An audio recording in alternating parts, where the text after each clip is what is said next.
YV Subbareddy ఉన్నప్పుడు 2023లో March 496 రూపాయలకి మల్ Ganga milk and agro products అనే ఒక కంపెనీకి టెండర్ ఇచ్చాడు.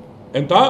496 రూపాయలు. ఈరోజు నేను అడుగుతున్నాను, 496 రూపాయల నుంచి ఏమయ్యా 230 రూపాయలు 294 రూపాయలకి పడిపోతుందా?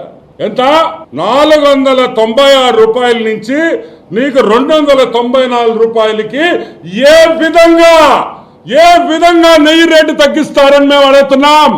ఏదైనా స్టాక్ మార్కెటా? పొద్దున్నే ఒక రేటు ఉండేదానికి సాయంకాలం స్టాక్ మార్కెట్ మొత్తం పడిపోయేసి 1000 పాయింట్లు 5000 పాయింట్లు 10,000 పాయింట్లు పోయేదానికి ఏం తమాషాగా ఉందని అడుగుతున్నాం. అంటే 320 మొన్న ఇచ్చినదే తీసుకుంటాం. 320 అంటే 176 రూపాయలు కేజీకి తగ్గిస్తారా ఒక సంవత్సరంలో? 2023 496, 2024 320 రూపీస్, 320 రూపాయలు. అంటే 55% ఒక సంవత్సరంలో నెయ్యి rate తగ్గద్దా?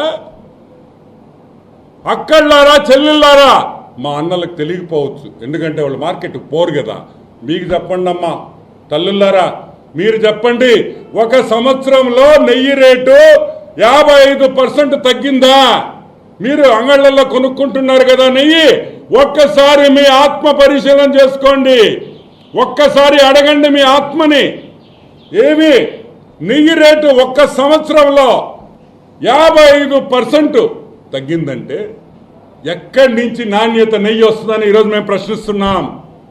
How is it possible to supply ghee when the rate has come down by 55% in just a matter of 1 year? ఎలా కుదురుతుంది అని మేము అడుగుతున్నాం. ఇప్పుడు అడుగుతున్నా, ఎవరు దొంగ? 496 రూపాయలకి ఇచ్చిన వైవి సుబ్బారెడ్డి మా సుబ్బుమామ తప్పు చేశాడా? రేటు తగ్గించిన భూమా కరుణాకర్ రెడ్డి మోసం చేశాడా? ఎవరు మోసం చేశారని అడుగుతున్నా. ఒకవేళ భూమా కరుణాకర్ రెడ్డి కరెక్ట్ అయితే వైవి సుబ్బారెడ్డి 100 కోట్ల రూపాయలు తిన్నాడని మేము అనుకోవాలా? అవునా కదా? బంధువులు, దగ్గర బంధువులు, జగన్మోహన్ రెడ్డికి right hand left hand. Right hand ఏమో 490 రూపాయలకి ఘీ సరఫరాకి చైర్మన్ గా ఒప్పుకుంటుంది, లెఫ్ట్ హ్యాండ్ 320 రూపాయలకి ఒప్పుకుంటుంది.